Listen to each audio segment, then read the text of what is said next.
नमस्कार दोस्तों। आज हम 10th क्लास के बहुत ही इम्पोर्टेंट सेक्शन के बारे में बात करने वाले हैं। Nervous system. Basically nervous system करके 10th में कोई चैप्टर नहीं है। वो 10th में एक चैप्टर है जिसको बोलते हैं कंट्रोल एंड कोऑर्डिनेशन।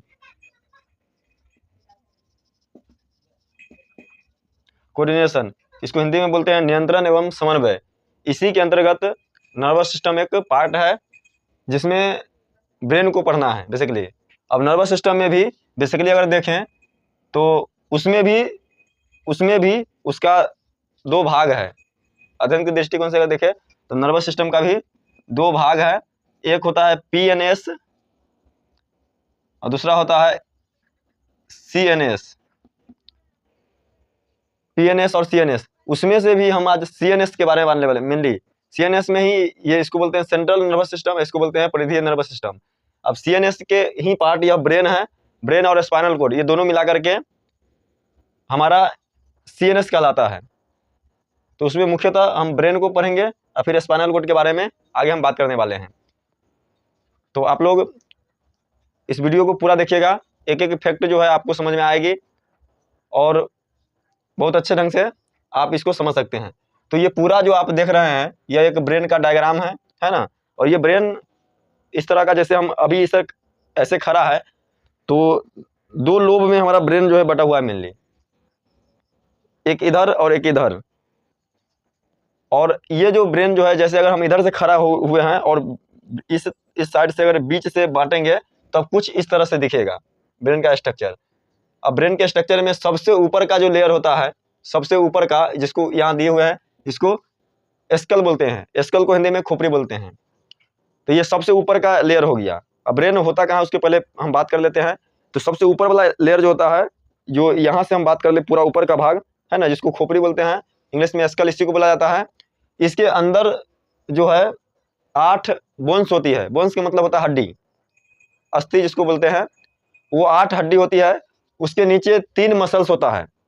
ईश्वर को पता था, भगवान को शायद पता था कि हम लोग जो है आकर के यहाँ फिर बहुत सारे दिक्कत होने पर या झगड़ा लाए होने पर सर पटकने की आदत बहुत पुरानी है। तो इसीलिए भगवान ने बड़ा सुरक्षित बनाया है दिमाग को कि आगे से थोड़ा बहुत लग भी जाए तो कोई दिक्कत ना हो।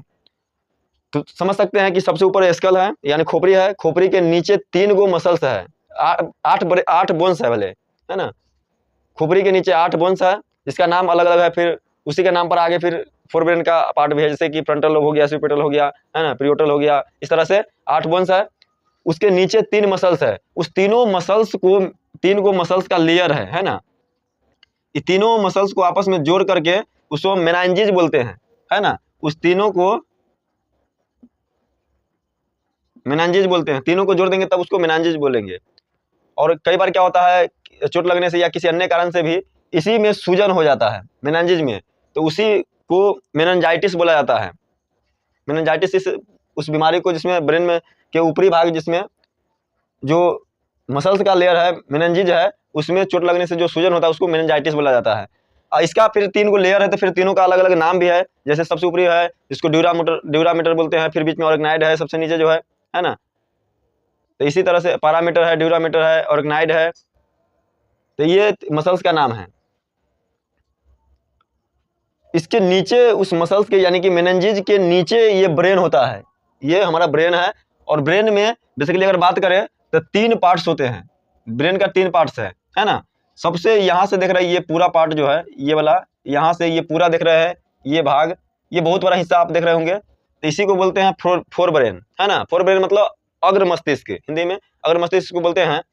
अब फोर ब्रेन को ही एक अन्य नाम है जिसको बोलते हैं प्रोसेंसेफ्लॉन बोला जाता है। फोर ब्रेन का एक अन्य यानी दूसरा नाम, उसको क्या बोलते हैं, प्रोसेंसेफ्लॉन बोलते हैं। और ये देख रहे हैं आप, ये वाला, ये पूरा पार्ट आप देख रहे होंगे, ये छोटा सा हिस्सा, यही क्या होता है, मिड ब्रेन। मिड ब्रेन यानी इसको मध्य मस्तिष्क बोलते हैं। ब्रेन को हिंदी में मस्तिष्क भी बोलते हैं, तो इसको बोलते हैं मध्य मस्तिष्क, उसको इंग्लिश में मिड ब्रेन बोलते हैं। और ये पूरा पार्ट देख रहे होंगे आप, ये पूरा पार्ट और ये पूरा मिला करके, इस तीनों को मिला करके बोलते हैं हाइड ब्रेन, जिसको हिंदी में 5-6 मस्तिष्क बोलते हैं, यानी पीछू का दिमाग, है ना। तो आज बेसिकली हम इसी के बारे में चर्चा करने वाले हैं। सबसे पहले हम बात कर लेते हैं अग्र मस्तिष्क के बारे में, है ना। अब अग्र मस्तिष्क में आप देख रहे हैं कि यह ब्रेन का सबसे बड़ा हिस्सा है। अगर हम इसमें बात करें कि अग्र मस्तिष्क, मध्य मस्तिष्क और पार्श्व मस्तिष्क, इसमें सबसे बड़ा कौन है, तो डेफिनेटली आप देख ही सकते हैं कि ये पूरा पार्ट मिलाकर के अग्र मस्तिष्क कहलाता है। तो ये अग्र मस्तिष्क जो है ब्रेन का सबसे बड़ा भाग है, ये लगभग 2/3 का हिस्सा रखता है। उसके बाद अगर देखेंगे तो पार्श्व मस्तिष्क होता है, मिड मत समझ लीजिएगा, पार्श्व मस्तिष्क मतलब पीछू का दिमाग जो होता है उसके बाद होता है, और सबसे छोटा मिड ब्रेन होता है। तो अगर क्रम से आपको सजाने के लिए बोलें तो क्या हो जाएगा, सबसे पहले अग्र मस्तिष्क, उसके बाद पार्श्व मस्तिष्क, उसके बाद मिड ब्रेन यानी कि मध्य मस्तिष्क, इंग्लिश में फोर ब्रेन, हार्ड ब्रेन और मिड ब्रेन। अब फोर ब्रेन का भी अलग अलग पार्ट्स है, उस पर बात करने से पहले हम कुछ इसके फैक्ट के बारे में बात कर लेते हैं। ब्रेन जो होता है बेसिकली सबसे अधिक जो खनिज पदार्थ होता है उसमें सोडियम होते हैं। ब्रेन का लगभग 60% हिस्सा जो है वसा का बना होता है, और बाकी का 20% जो है वो हमारे शरीर का जो ग्लूकोज होता है और ऑक्सीजन उसका उपयोग ब्रेन करता है। तो बहुत बड़ा जो सोर्स है एनर्जी का वो हमारा ब्रेन ले जाता है। दूसरी बात है कि ब्रेन का वजन जो है, औसतन वजन अगर बात करें तो 1.4 ग्राम होता है, किलोग्राम होता है, यानी 1400 ग्राम औसत भार इसका है, वजन यानी वेट।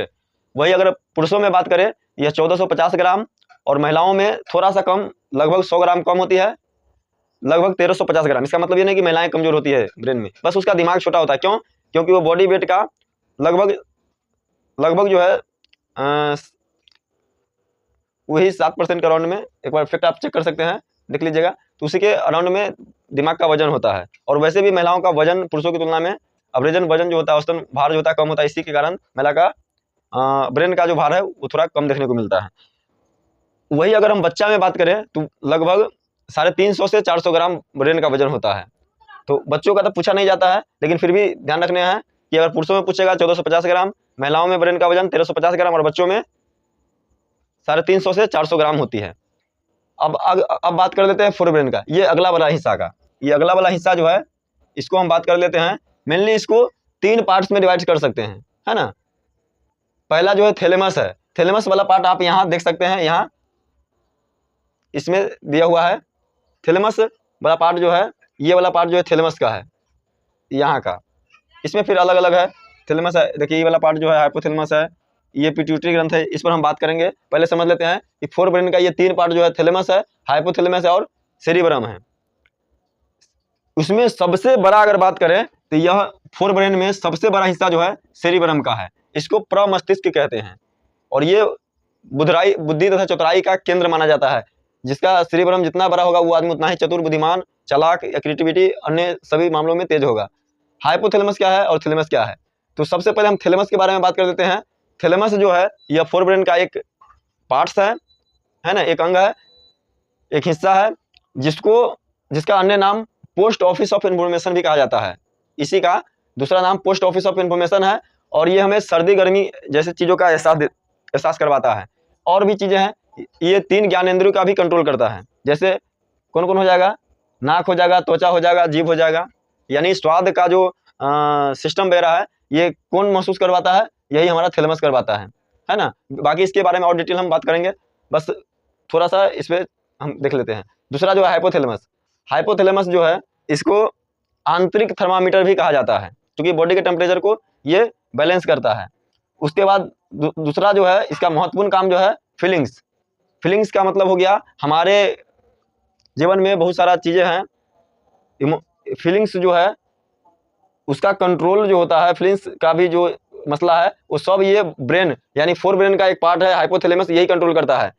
किसी से भी, जैसे कि अब भूख लगना, ये कौन बताएगा, हाइपोथैलेमस। प्यास लगना, हाइपोथैलेमस बताएगा। किसी से प्यार हो जाना, किसी से नफरत हो जाना, है ना, बहुत सारा जो फीलिंग्स होती है वो इसी का परिणाम है, ये हाइपोथैलेमस का है ना।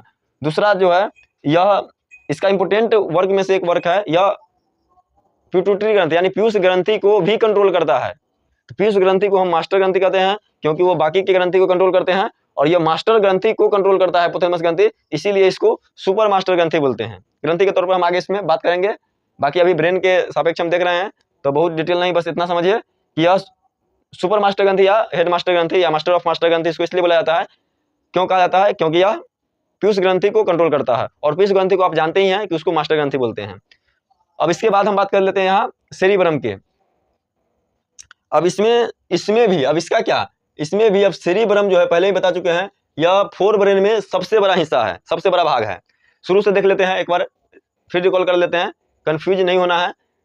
ब्रेन हो गया, ब्रेन का 3 पार्ट्स है, तीन पार्ट्स है। उस 3 पार्ट में सबसे बड़ा कौन है, फोर ब्रेन है, उसके बाद हिंड ब्रेन है, उसके बाद मिड ब्रेन है, यानी कि सबसे बड़ा अग्र मस्तिष्क, तब पार्श्व मस्तिष्क, उसके बाद मध्य मस्तिष्क। अब उसमें भी सबसे बड़ा बताए कौन, अग्र मस्तिष्क है, यानी फोर ब्रेन है। अब फोर ब्रेन का भी 3 पार्ट है, थैलेमस है, हाइपोथैलेमस है, सेरिब्रम है।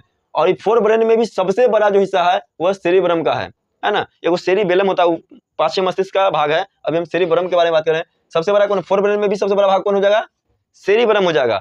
और सेरिब्रम का भी जो पार्ट्स है कई लोब में ये विभाजित है। सबसे पहला बात ये सबसे लार्जेस्ट है, फोर ब्रेन में सबसे लार्जेस्ट है इसका पार्ट्स, है ना। अब इसमें भी 4 लोब है, सेरिब्रम में भी 4 लोब है। 4 लोब कौन कौन है, फ्रंटल लोब है, टेम्पोरल लोब है, ऑसिपिटल लोब है, अपरियोटल लोब है। और उसमें भी अभी सेरिब्रम में 4 लोब्स है, जो बेसिकली हड्डी के नाम पे रखा हुआ है, उसका नाम समझ रहे हैं ना आप। तो उसमें भी सबसे बड़ा कौन हो जाएगा, सेरिब्रम का 4 लोब्स में सेरिब्रम, जैसे फ्रंटल लोब हो गया, ऑसिपिटल लोब हो गया, टेम्पोरल लोब हो गया, अपरियोटल लोब होगा, उसमें भी सबसे बड़ा कौन है, टेम्पोरल लोब है। तो ध्यान रखना है, सबसे बड़ा कौन हो जाएगा, टेम्पोरल हो जाएगा। बाकी हम सेरिब्रम के एक अलग से डिटेल्स वीडियो हम आपको देंगे, वहां से आप इसके बारे में पूरी अच्छे से जानकारी ले सकते हैं। चलिए धन्यवाद। बाकी हम इसका वीडियो बहुत लंबा हो जाएगी, तो इसके आगे का डिटेल हम अगला वीडियो में बात करने वाले। धन्यवाद।